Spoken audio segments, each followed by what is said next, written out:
The outsider by Albert কামুস।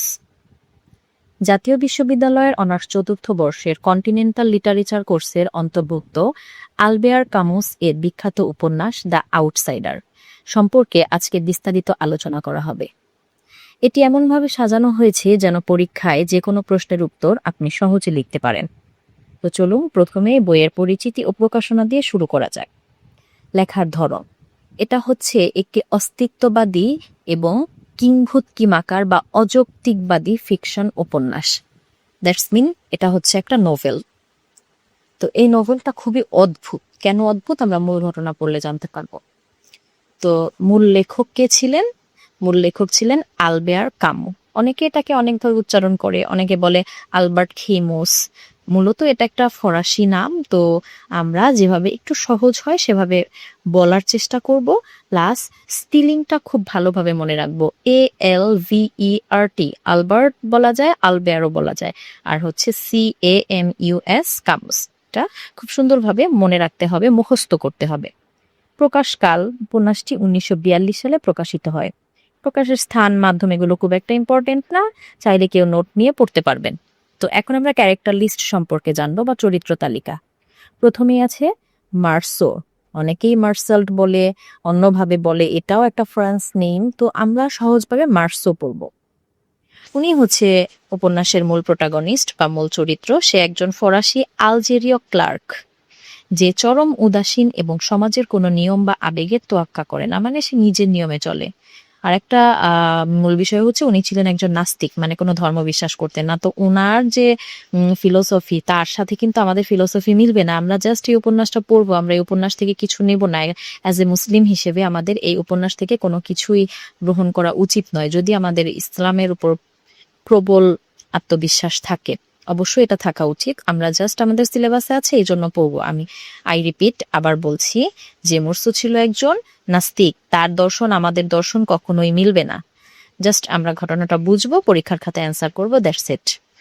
এরপরে আছে Mary কার্দোনা, মার্সোর অফিসের প্রাক্তন টাইপিস্ট এবং প্রেমিকা। সে মার্সোকে ভালোবাসে এবং বিয়ে করতে চায়। এরপরে আছে রেমন্ড সিনতেস, মার্সোর প্রতিবেশী। সে একজন উগ্র মেজাজের মানুষ যে মূলত দেহ ব্যবসার সাথে জড়িত। এটার ইংরেজি স্পেলিংটা হবে পিম্প। তার মাধ্যমে মোরসো একটি খুনের ঘটনায় জড়িয়ে পড়ে।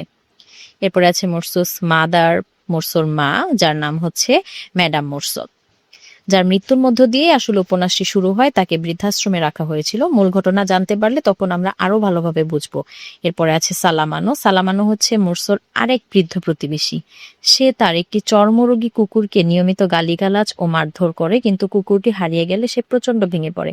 তিনি খুব একটা ইম্পর্টেন্ট চরিত্র না, মনে রাখলেও হবে না রাখলেও হবে। তারপরে আছে দ্য আরব বা আরবের ব্যক্তি, রেমন্ডের প্রাক্তন প্রেমিকার ভাই। উপন্যাসের এক পর্যায়ে সমুদ্র সৈকতে মোরসো তাকে গুলি করে হত্যা করে। তারপরে হচ্ছে দ্য এক্সামাইনিং ম্যাজিস্ট্রেট এবং প্রসিকিউটর, তদন্তকারী ম্যাজিস্ট্রেট ও আইনজীবী। মোরসোর মামলার বিচারক ও সরকারি আইনজীবী। তারা মোরসোর খুনের চেয়ে তার মায়ের মৃত্যুতে কান্না না করা এবং মোরসোর নাস্তিক্যবাদকে বেশি অপরাধ হিসেবে তুলে ধরেন। তো এই ছিল আমাদের মূল ক্যারেক্টার্স। তো তাদের নিয়ে মূল ঘটনাটা আমরা এখন জানবো। মূল সামারি ও ঘটনা প্রবাহ, ডিটেইলস সামারি জানবো। উপন্যাসটি দুটি অংশে বিভক্ত, নিচের বিস্তারিত বিবরণ দেওয়া হলো। প্রথম অংশটি হচ্ছে মায়ের মৃত্যু এবং হত্যাকাণ্ড। এখানে মা বলতে মোরসোর মায়ের কথা বলা হয়েছে। গল্পের শুরু হয় একটা নাটকীয় লাইন দিয়ে, নাটকীয় না, একটু অদ্ভুত বলা যেতে পারে। মোরসোর একটি বিখ্যাত উক্তির মাধ্যমে। মোরসো কি বলেছিল? আজ মা মারা গেছে, অথবা হয়তো গতকাল, আমি ঠিক জানি না। মানে কেমন অদ্ভুত, তার মা মারা গেছে, আজকে মারা গেল না গতকালকে মারা গেল, এটাই সে ঠিকভাবে জানে না। সে কতটা উদাসীন এই সমাজের প্রতি, এই মৃত্যুর প্রতি, পরিবার পরিজনের প্রতি সে পুরোপুরি উদাসীন, তার এই কথার মাধ্যমে বোঝা যাচ্ছে। মার্সো আলজিয়ার্স থেকে দূরবর্তী এক বৃদ্ধাশ্রমে তার মায়ের শেষকৃত্যে যোগ দিতে যান, কেননা সে তার মাকে বৃদ্ধাশ্রমে রেখেছিল। তিনি বসবাস করতো আলজিয়ার্সে, আর তার মা কোনো একটা দূরের বৃদ্ধাশ্রমে বসবাস করতো। তো সেখানে গেছে তার মায়ের শেষকৃত্য করার জন্য। সেখানে সে কোনো কান্নাকাটি বা শোক প্রকাশ করে না। মায়ের মৃতদেহর সামনে বসে সে কফি খায়, ধূমপান করে এবং ঘুমায়। এটা খুবই অস্বাভাবিক আমাদের সমাজের দৃষ্টিকোণ থেকে। পরদিন সে আবার আলজিয়ার্সে ফিরে আসে। ফিরে আসার পরের দিনই সে তার প্রাক্তন সহকর্মী মারি কার্দোনার সাথে ডেটে যায়, কমেডি সিনেমা দেখে এবং তার সাথে শারীরিক সম্পর্কে লিপ্ত হয়। মারি কার্দোনা তাকে জিজ্ঞেস করে সে তাকে ভালোবাসে কিনা এবং বিয়ে করবে কিনা। মার্সো অত্যন্ত সততার সাথে জানায় যে ভালোবাসার কোনো অর্থ সে বোঝে না, তবে মারি চাইলে সে বিয়ে করতে পারে। মানে এখানে দেখা যাচ্ছে সে বিয়ে, ভালোবাসা, এই ধরনের ইমোশনাল যে সম্পর্কগুলো, এগুলোর প্রতিও উদাসীন। তো দুইটা বিষয়ের প্রতি আমরা উদাসীনতা দেখলাম, মায়ের মৃত্যু, মায়ের প্রতি যে ভালোবাসা, আর একটা হচ্ছে লাইফ পার্টনারের প্রতি যে তার একটা লাভ থাকবে বা এফেকশন থাকবে, এগুলো তার কিছুই নেই। মানে সে একটা অনুভূতিহীন মানুষ, ইমোশনলেস। এরই মধ্যে মার্সোর বন্ধু হয় তার প্রতিবেশী রেমন্ড। রেমন্ড তার আরব প্রেমিকার সাথে প্রতারণা করার পর সেই প্রেমিকার ভাই ও তার বন্ধুরা রেমন্ডের উপর প্রতিশোধ নিতে চায়। মানে রেমন্ডের একটা প্রেমিকা ছিল, সেই প্রেমিকের সাথে রেমন্ড কি করেছে, প্রতারণা করেছে। প্রতারণা করার পর কি হয়, ওই যে রেমন্ডের প্রেমিকার ভাই আর ওই ভাইয়ের বন্ধুরা কি করছে, রেমন্ডের উপরে প্রতিশোধ নিতে চায় যে কেন তুই আমার বোনের সাথে এমন করলি। রেমন্ড একটু খারাপ কোয়ালিটির লোক ছিল। এক রবিবার কি হয়েছে, এক রবিবারে রেমন্ড, মার্সো এবং মারি কার্দোনা সমুদ্র সৈকতে গিয়েছিল। ও ওইখানে তার বন্ধু তার এক বন্ধুর বাড়িতে বেড়াতে নিয়ে যায়। সেখানে সমুদ্র সৈকতে রেমন্ডের শত্রু সেই আরবদের সাথে তাদের দেখা হয়। মানে রেমন্ডের যে শত্রু ছিল, ওই যে রেমন্ডের গার্লফ্রেন্ডের ভাই, ওরাই তো শত্রু, তাদের সাথে দেখা হয় এবং মারামারিও হয়। তখন রেমন্ডকে মোর্সোর বন্ধু সে ছুরির আঘাতে আহত হয়। কিছুক্ষণ পর মুর্সো একা একা আবার সমুদ্র সৈকতে হাঁটার জন্য যায়। প্রচন্ড রোদ এবং গরমের মধ্যে সে লক্ষ্য করে সে আরব ব্যক্তিটি হাতে ছুরি নিয়ে বসে আছে। সূর্যের তীব্র আলো মার্সোর চোখে প্রতিফলিত হয় এবং প্রচন্ড গরমে দিশেহারা হয়ে মার্সো পকেট থেকে রেমন্ডের দেওয়া রিভলভারটি বের করে আরব লোকটিকে একটি গুলি করে। এরপর সে কিছুটা থেমে আরো 4টি গুলি করে লাস্টের উপর।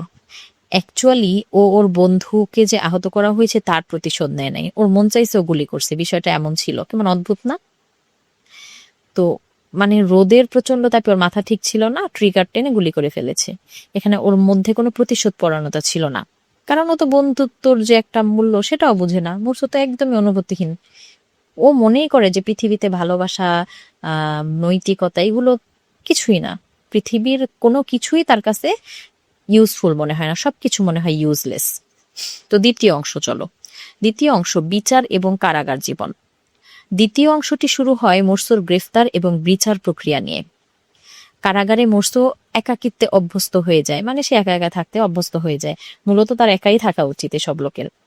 বিচারে মোর্সোর আইনজীবীরা তাকে বাঁচাতে চেষ্টা করলেও আদালতের মূল মনোযোগ চলে যায় মোর্সোর আচরণের দিকে। মানে ও যে মার্ডার করছে ওইটা আদালতের মাথা ব্যথা না, মাথা ব্যথা হচ্ছে যে এই লোকটা এমন কেন, অদ্ভুত কেন, এটা নিয়ে সবার মাথা ব্যথা। আদালতে প্রসিকিউর প্রমাণ করার চেষ্টা করেছে মার্সো একজন হৃদয়হীন, পিশাচ এবং সমাজ বিরোধী মানুষ। যুক্তি হিসেবে দেখানো হয় সে মায়ের মৃত্যুতে কাঁদেনি, মায়ের লাশের পাশে বসে ধূমপান করেছে এবং মায়ের মৃত্যুর পরদিনই প্রেমিকার সাথে সিনেমা দেখতে গেছে। অদ্ভুত না? সমাজ ও আদালত মোর্সোর এই আবেগহীনতাকে মেনে নিতে পারেনি, তাকে একজন দানব হিসেবে চিত্রায়িত করা হয়। মার্সো আদালতের কাছে স্বীকার করে যে সে কোনো পূর্ব শত্রুতার জেরে নয়, বরং সূর্যের তীব্র আলোর কারণে খুনটি করেছে, যা শুনে আদালতের সবাই হেসে ওঠে। আসলে এটা একটা মার্ডারের পিছনে কোনো যুক্তি হতে পারে না, অদ্ভুত। আদালত মার্সোকে গিলোটিনে মৃত্যুর আদেশ দেয়। গিলোটিন হচ্ছে একটা মানুষের মাথা আর বডি আলাদা করে ফেলার যন্ত্র। সেই গিলোটিনে তাকে মৃত্যু দেয়া হবে। মৃত্যুর অপেক্ষায় থাকা অবস্থায় কারাগারের পাদ্রী চ্যাপলিন তার কাছে আসেন তাকে ঈশ্বরে বিশ্বাস করাতে এবং পাপ স্বীকার করতে। কিন্তু ওই বেটা তো নাস্তিক আগে থেকে। কিন্তু মোর্সো প্রচন্ড রেগে গিয়ে পাদ্রীকে তাড়িয়ে দেয়। সে পরিষ্কার জানায় যে ঈশ্বর বা পরকাল বলতে কিছু নেই এবং এই জীবনের কোনো সুনির্দিষ্ট অর্থ নেই। মানে তার কাছে পুরো লাইফটাই ইউজলেস।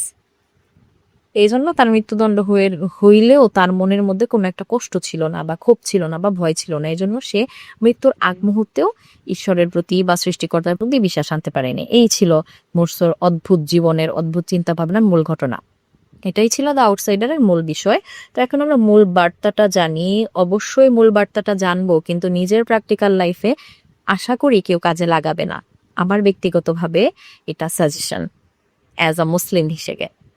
দ্য আউটসাইডার উপন্যাসের মূল বার্তা হলো মানব জীবন মূলত অর্থহীন এবং মানব জাতি এই মহাবিশ্বের সম্পূর্ণ একা। অ্যাবসার্ডিটি অফ লাইফ। সমাজ মানুষের উপর কিছু চাপিয়ে দেওয়া নিয়ম, নৈতিকতা ও আবেগের মুখোশ তৈরি করে রেখেছে। কেউ যদি সেই কৃত্রিম মুখোশ করতে অস্বীকার করে এবং নিজের অনুভূতির প্রতি শতভাগ সৎ থাকে, তবে সমাজ তাকে আউটসাইডার বা বহিরাগত বানিয়ে দেয় এবং তাকে ধ্বংস করে।